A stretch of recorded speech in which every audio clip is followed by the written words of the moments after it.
السلام عليكم ورحمة الله وبركاته. نحمده ونصلي على رسوله الكريم أما بعد. فأعوذ بالله من الشيطان الرجيم. بسم الله الرحمن الرحيم.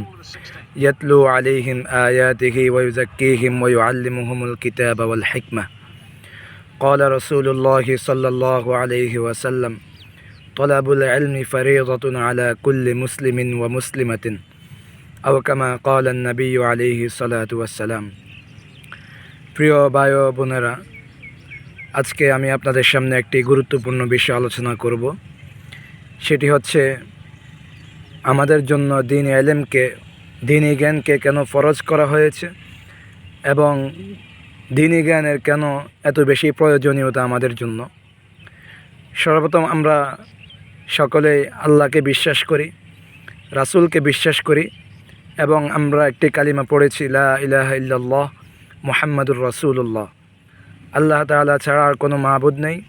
হযরত মুহাম্মদ মুস্তাফা সাল্লাল্লাহু আলাইহি ওয়াসাল্লাম আল্লাহ তাআলার রাসূল। তো আমরা যখন এটি বিশ্বাস করেছি, তখন আমরা নিজেদেরকে ঈমানের উপর, অর্থাৎ আল্লাহকে এক ও অদ্বিতীয় হিসেবে বিশ্বাস করেছি এবং রাসূলুল করিম সাল্লাল্লাহু আলাইহি ওয়াসাল্লামকে নবী হিসেবে বিশ্বাস করেছি। তো আমরা অবশ্যই দ্বীনের মধ্যে যখন আমরা নিজের মৌখিকভাবে দাখিল হয়েছি, প্রবেশ করেছি, তখন আমরা নিজেদের কার্যক্রম, নিজেদের চলাফেরা, আচার আচরণ সবগুলোতে, নিজেদের সভ্যতা, সমস্ত বিষয়ে নিজেদেরকে দ্বীনের উপরে আমাদেরকে অটল রাখতে হবে, একত্ববদ্ধ থাকতে হবে। এখন আমাকে অবশ্যই এই বিষয়টি জানতে হবে, কিভাবে আমি নিজেকে দ্বীনের উপর অটল রাখব, কিভাবে কোন বিষয় পালন করলে, কি বিষয় পালন করলে কিভাবে আমি নিজেদেরকে দ্বীনের উপর অটল রাখতে পারবো। তো সেই জন্য দ্বীনি ইলম, দ্বীনি জ্ঞানের আমাদের অনেক প্রয়োজনীয়তা রয়েছে। একদম আমি ব্যাখ্যা করতে চাই দ্বীনি ইলম মানে কি। ইলম অর্থ হচ্ছে জ্ঞান, আর দ্বীন মানে হচ্ছে ধর্ম, অর্থাৎ ধর্মের জ্ঞান। আমি যেহেতু ইসলাম ধর্মে রয়েছি, আমি যেহেতু আল্লাহকে বিশ্বাস করেছি, সুতরাং আমি নিজেকে মুসলমান হিসেবে দাবি করেছি, তখন আমাকে অবশ্যই দ্বীনি জ্ঞান অর্জন করতে হবে।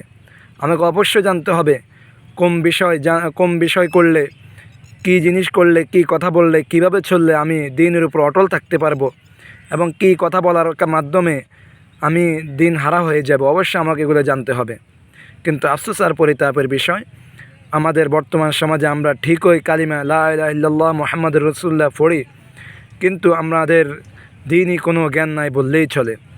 আমরা আসলে একসময় আগে দেখতাম আমাদের ছোট বাচ্চারা, আমরাও ছোটোবেলায় আমরা দ্বীনি অনেক জ্ঞান সাধারণত অর্জন করে ফেলতাম। একসময় দেখা যেত মুক্তবের মাধ্যমে শুধু ছোট বাচ্চারা তারা কোরআনে কারীম সহি শুদ্ধ করে পড়তে পারত এবং দ্বীনি মাসাইল এবং দ্বীনি অন্যান্য বিষয়, আকীদার বিষয় সবগুলো তারা সুন্দরভাবে সহি শুদ্ধভাবে পারত।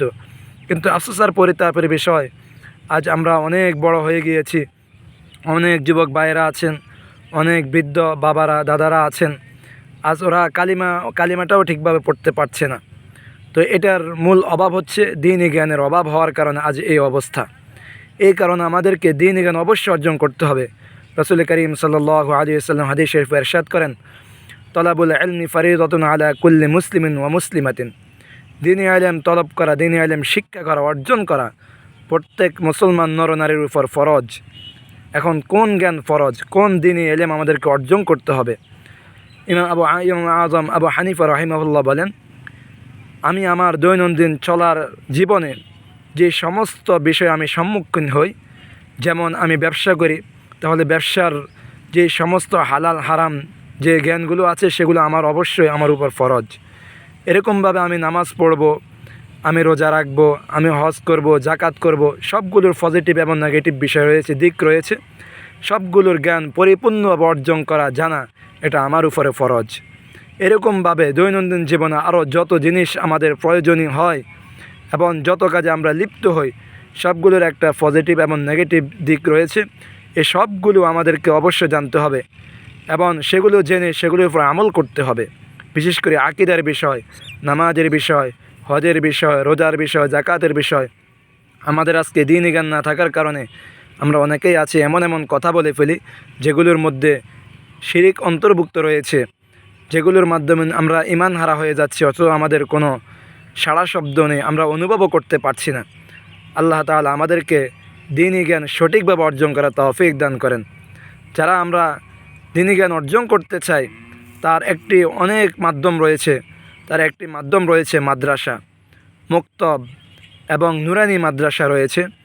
তো আমি ইনশাল্লাহ আমার আরেকটি ভিডিওতে ইনশাল্লাহ মাদ্রাসার প্রয়োজনীয়তা ও গুরুত্বপূর্ণ সম্পর্কে আমি ইনশাল্লাহ আপনাদেরকে অবশ্যই অবহিত করব।